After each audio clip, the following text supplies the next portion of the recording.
Imagine the lobby of Marriott International's gleaming headquarters. Execs buzz about quarterly numbers, but pause as Arne Sorensen, their CEO, shares something unexpected, a simple meditation practice that's reshaped how they lead.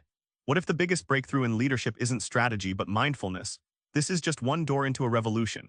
Why do so many leaders totally miss the mark engaging their people, while employees feel invisible and disconnected?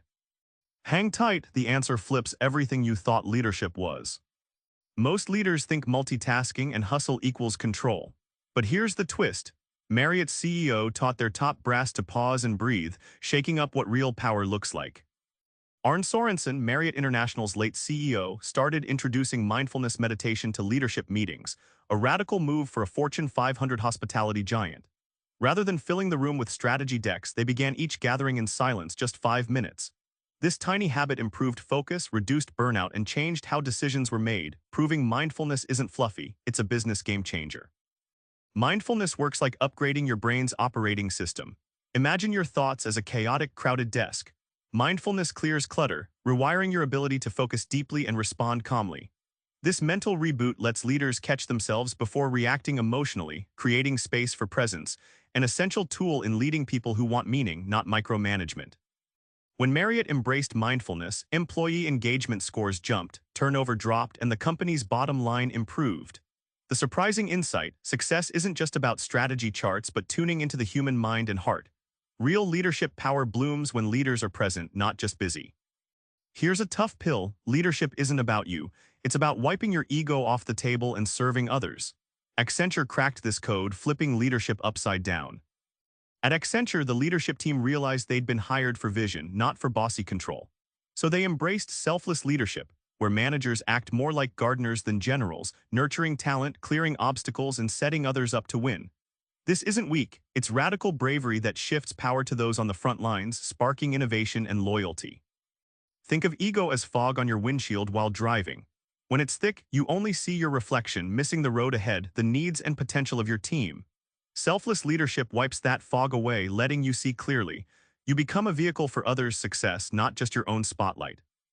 After adopting servant leadership, Accenture saw engagement metrics double and innovation projects soar. The payoff? Teams energized by trust, not fear, delivering better results without burnout. It turns out, the best leaders aren't the loudest, they're the ones who listen hardest. Compassion's not a buzzword.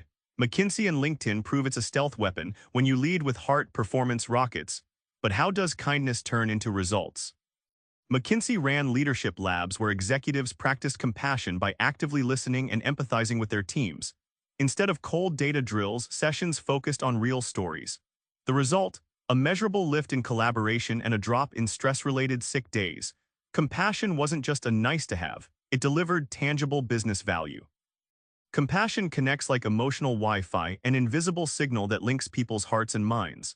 Without it, relationships buffer poorly and data flows dry. When leaders broadcast kindness authentically, teams sync up, transmitting trust and motivation that fuel collective success faster than any spreadsheet can track. LinkedIn found that when leaders show genuine care, employee resilience to setbacks increased dramatically. People stayed agile and committed through chaos, and company performance surged. The kicker: kindness isn't softness, it's a source of sustainable strength businesses can bank on. Remember that quiet moment in Marriott's lobby where mindful breathing rewired a giant company?